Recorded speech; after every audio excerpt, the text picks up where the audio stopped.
Assalamualaikum warahmatullahi wabarakatuh. Selamat pagi, Bu Anis dan Pak Caraka. Kami dari kelompok 11 akan mempresentasikan hasil proyek akhir kami dengan membuat sistem dengan nama Satu Nusa. Singkatannya Sistem Akuntansi Terpadu untuk neraca usaha sederhana dan akurat. Oke, sebelum memulai presentasi, alangkah baiknya untuk perkenalkan diri, saya Novel Idrok Inami sebagai moderator dengan NIM 385 dan rekan saya. Pristiawan Yogi Saputra, saya Pristiawan Yogi Saputra dengan NIM 386. Saya Puput Dwi dengan NIM terakhir 384. Oke, selanjutnya untuk yang pertama ada pengenalan mengenai profil perusahaan yang akan disampaikan oleh Restion Yogi. Kepadanya saya persilakan.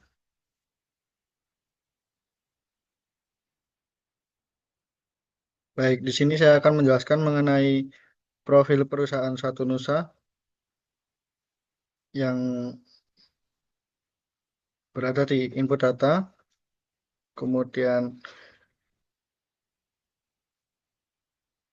kita buka ke profil perusahaan. Nah, untuk nama perusahaannya sendiri adalah Satu Nusa Teknologi. Alamatnya berada di Jalan Pahlawan nomor 28 Semarang dengan email dan nomor telepon sebagai berikut.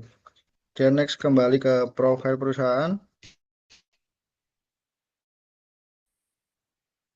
Ke menu. Nah, di menu di sini ada beberapa akun, yaitu pertama ada input data, jurnal, faktur, dan tentang Satu Nusa. Selanjutnya kita masuk ke input data.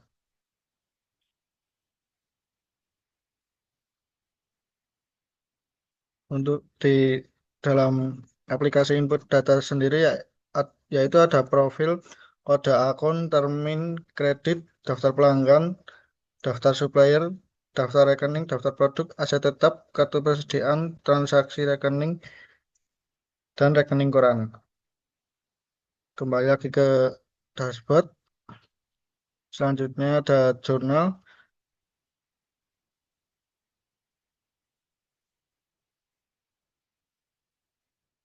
Nah, di dalam jurnal sendiri terdapat akun neraca saldo, jurnal umum, buku besar, buku pembantu, kemudian jurnal penyesuaian, neraca saldo setelah penyesuaian, neraca lajur, laporan laba rugi, laporan posisi keuangan, dan laporan perubahan ekuitas.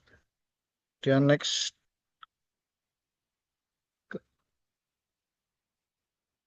lanjut ke menu faktur. Nah, di faktur sendiri ada faktur BKK, yaitu bukti kas keluar, kemudian faktur BKM bukti kas masuk, kemudian faktur PJT penjualan tunai, faktur PJK yaitu penjualan kredit, dan bukti memorial. Kembali ke dashboard. Di sini yang terakhir ada tentang Satu Nusa, yaitu mengenai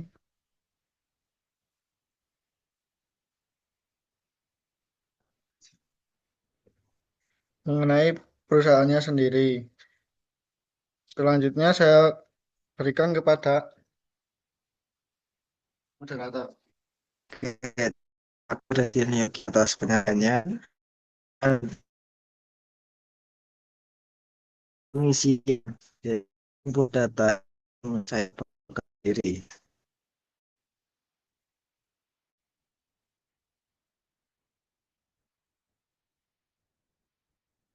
Oke, untuk input data yang pertama masuk ke kode akun.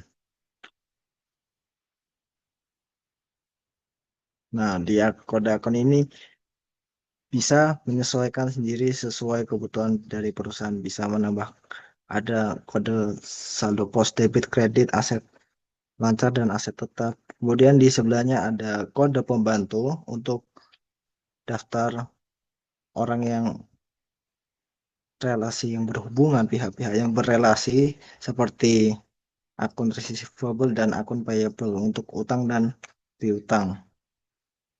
Setelah mengisi dari kode akun, selanjutnya ada isi termin kredit. Untuk mengisi termin kredit ini berfungsi untuk menghitung utang yang menggunakan jangka waktu pembayaran. Apakah utang tersebut mendapat diskon atau tidak? Oke, untuk selanjutnya di daftar pelanggan. Untuk daftar pelanggan di sini kami menggunakan tabel yang berfungsi untuk sebagai kode rujukan dan alamat dan telepon serta mencatat email dari si pelanggan. Selanjutnya ada daftar supplier. Di sini supplier untuk PT Nusa ada dua. Yang pertama ada SC Indojaya dan kedua PT Akta Oratama dengan alamat yang seperti itu dan selanjutnya ada daftar rekening. Daftar rekening ini mencatat bank yang digunakan oleh perusahaan PT Nusa untuk mencatat utang ataupun kasnya. Selanjutnya, selanjutnya mengisi daftar produk. Dengan menggunakan ini, kalian bisa mengisi daftar produk yang mendetail dengan isi merek, model spesifik, prosesor, kartu grafis, stok, harga beli, dan gitu. Jadi ada memasukkan barang, kemudian nama barang, kemudian stok, harga beli, kemudian secara otomatis menghitung dengan margin 15%, kemudian ketemu harga jualnya sekian. Nah, untuk selanjutnya, setelah mengisi dari daftar produk, lanjut ke mengisi aset tetap. Aset tetap diisi, aset tetap digunakan untuk menginput data aset tetap tanah, bangunan, peralatan toko, kendaraan, dan komputer yang tersedia. Menampilkan informasi juga perolehan dan akumulasi penyusutan dari aset tetap yang digunakan. Untuk penyusutan, sistem menggunakan metode garis lurus dengan tarif 2,5 0,25% per tahun dengan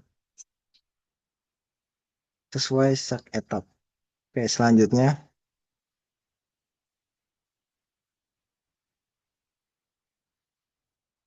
masuki kartu persediaan.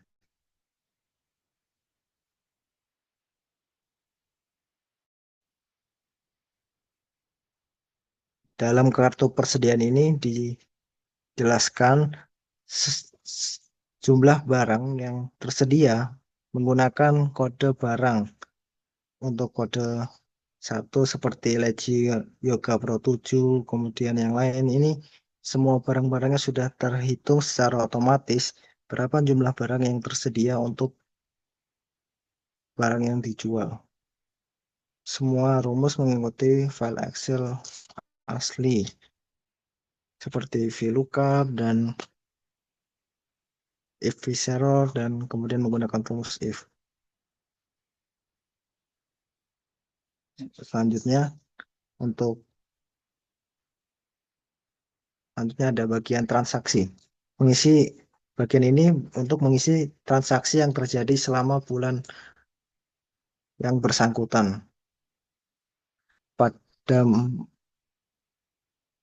menu transaksi terdiri dari dua transaksi, ada transaksi umum dan transaksi penyesuaian. Transaksi umum itu untuk menghitung transaksi yang terjadi, kemudian transaksi penyesuaian untuk mencatat penyesuaian yang terjadi pada bulan tersebut. Ya, oke, selanjutnya Setelah mengisi transaksi, selanjutnya masuk ke rekening pinjaman. Di sini PT Satu Nusa memiliki utang pinjaman sebesar 200.000 yang akan dibayarkan per bulan dengan bunga 3% per tahun. Jadi 0,25% per bulan. Di sini hanya memasukkan angka berapa pinjamannya, kemudian berapa bunga persennya, nanti langsung terhitung secara otomatis seperti ada gambar. Nah, untuk selanjutnya,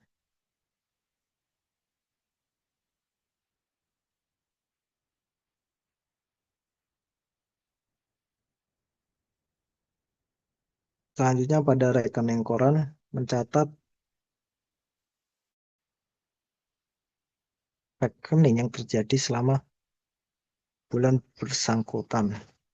Di sini menu- di sini menampilkan seluruh mutasi bank, baik pemasukan maupun pengeluaran yang menggunakan bank. Data rekening koran digunakan untuk menyesuaikan saldo kas dan bank dengan transaksi yang terjadi pada bulan berjalan. Di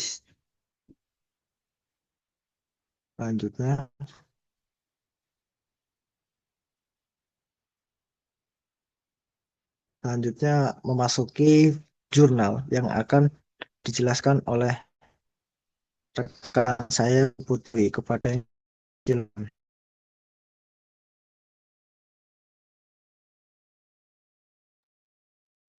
Oke, terima kasih moderator atas kesempatannya. Di sini saya akan menjelaskan dari menu jurnal. Di sini yang pertama itu ada neraca saldo. Neraca saldo di sini itu berisi tentang eh, akun-akun yang sudah ada nominalnya. Ini saldo awal, yaitu ada kas kecil sebesar 500.000, eh, kas itu 500 juta, kemudian kas kecil 5 juta, piutang usaha itu sebesar 50 juta. Kalian bisa lihat di sini seperti ini, ada akun-akun dari perusahaan ini.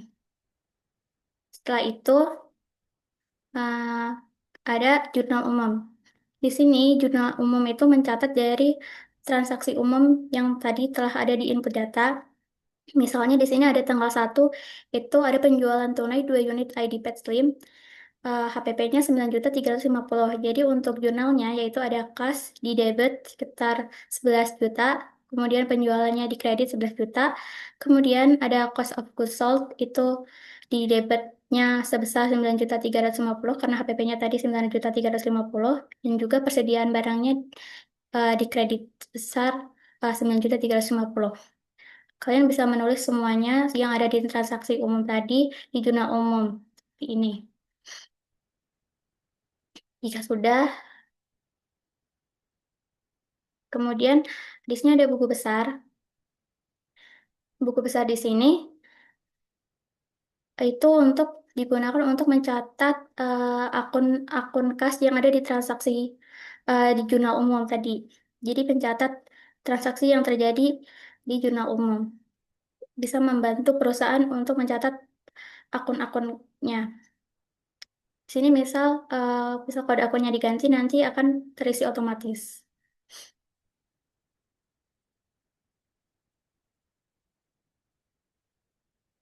Oke, setelah itu ada buku besar pembantu. Nah, di buku besar pembantu ini memudahkan untuk perusahaan mencatat relasi-relasi ada utang ataupun piutang dari perusahaan yang terjadi di transaksi eh, umumnya tadi.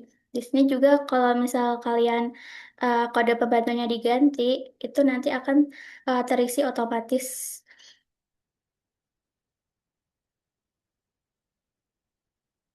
seperti itu.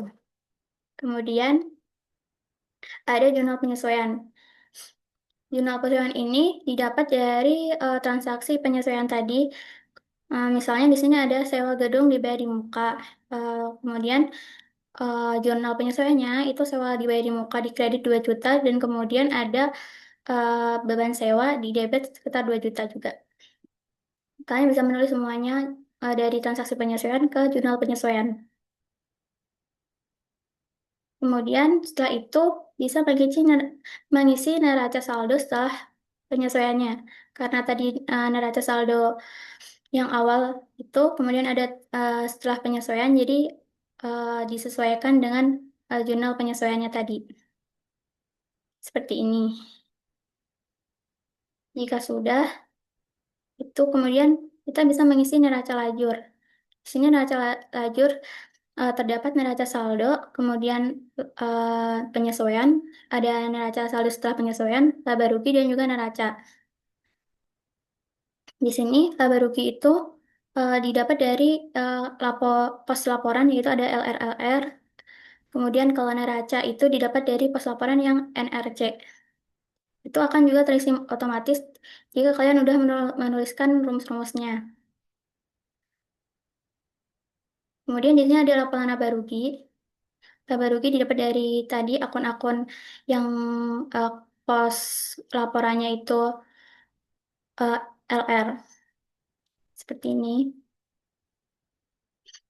Ada total penjualan, total HPP, total beban, total pendapatan lain-lain, total beban lain-lain. Setelah itu ada laporan posisi keuangan.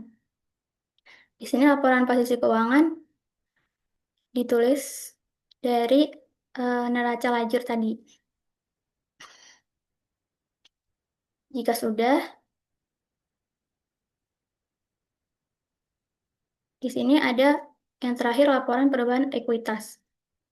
Di perubahan ekuitas ini dapat dari modal awal pemilik 1 Januari 2005, kemudian laba tahun atau rugi tahun berjalan 31 Januari 2025, kemudian ada profit dari pemilik, kemudian modal pemilik 31 Januari 2025.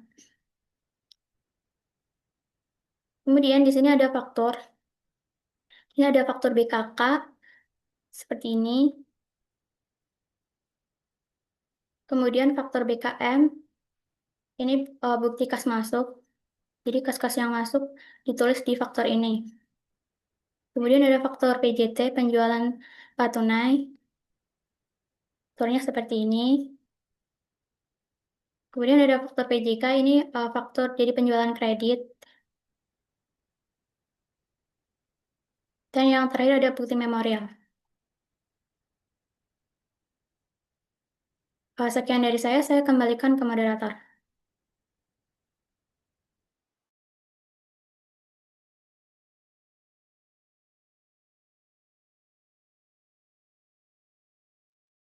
Terima kasih Puput atas penjelasannya.